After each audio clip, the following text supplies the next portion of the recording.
Telegiornale, con noi lo abbiamo presentata Paola Petrazzo del Fronte Friulano. Allora, maternità, fare figli, però fanno veloce a dirci che scadiamo un po' come lo yogurt. E poi quali sono i servizi in Italia? Purtroppo manca tutto, mancano gli asili nido, mancano i servizi di base affinché la famiglia possa andare avanti. Una donna deve rientrare quando suo figlio ha 3 mesi.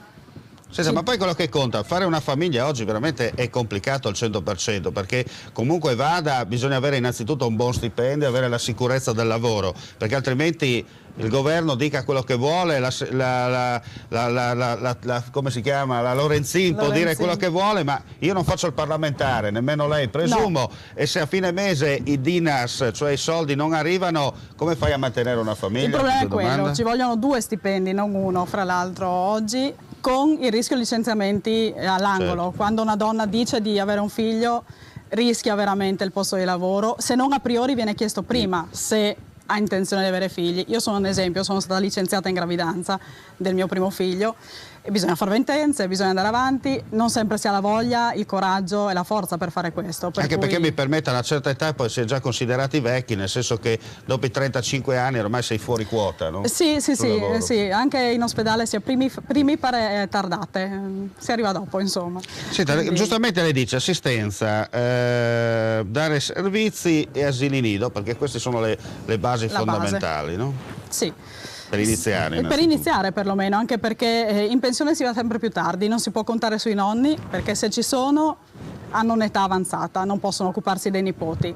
Se sono giovani lavorano e quindi siamo sempre da capo. In altri paesi in Europa esistono congedi per maternità molto lunghi, fino a 18 mesi, con i padri che possono stare a casa a metà del periodo che sta la madre, quindi retribuiti all'80%. Certo. Permette veramente di fare un progetto di famiglia fin da giovani. Ma secondo lei questa politica ha la volontà popolare, nel senso ha la voglia di cambiare, aiutare le giovani famiglie, in particolare i friulani hanno voglia di fare figli, questo è sicuro, però ripetiamo, se nessuno aiuta, amici miei, campa a cavallo che l'erba cresce, no? Viste le ultime campagne la volontà non si vede, anche perché non serve dire alle donne tante che scadono, no, esatto, tante chiacchiere, non serve dire che bisogna fare figli giovani, non serve dire alle donne che scadono, lo sappiamo da sole. Certo. Fatti, c'è una proposta di legge che credo langue da circa maggio, ne stanno parlando, per un contributo di 150 euro a figlio, che non è tanto ma qualcosa risolverebbe, ma da maggio siamo a novembre.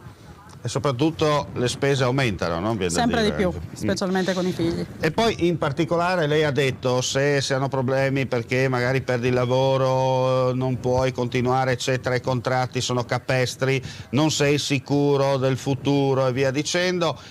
Poi guardi la vicina Slovenia ad esempio, dove i servizi, come lei ha sottolineato in altri paesi europei, la Slovenia è in Europa fino a prova contraria, ecco lì le cose in qualche maniera funzionano nel sociale. Vanno meglio, i servizi se non altro ci sono, cosa che qui non c'è. Perdi il lavoro e hai già dei figli, la prima cosa che ti viene chiesta, ne vuoi fare altri. Senta, lei adesso entra nel fronte friulano e dunque diventerà battagliera di quello che ho già capito, perché è partita in quarta subito, altro che le ruspe, qua veramente siamo a livelli di pale, piccoga, cariole. Insomma. E cariole, sì. Certo, tra l'altro anche lo spirito friulano è quello, ci vuole un po' dare una scossa in maniera chiara e trasparente, civilmente parlando ci vuole. No? Certo, se tutti si sta zitti, non si dice niente, non si può cambiare, non si può andare avanti, bisogna cominciare a schierarsi e a dire le cose per quelle che sono. Bene, grazie.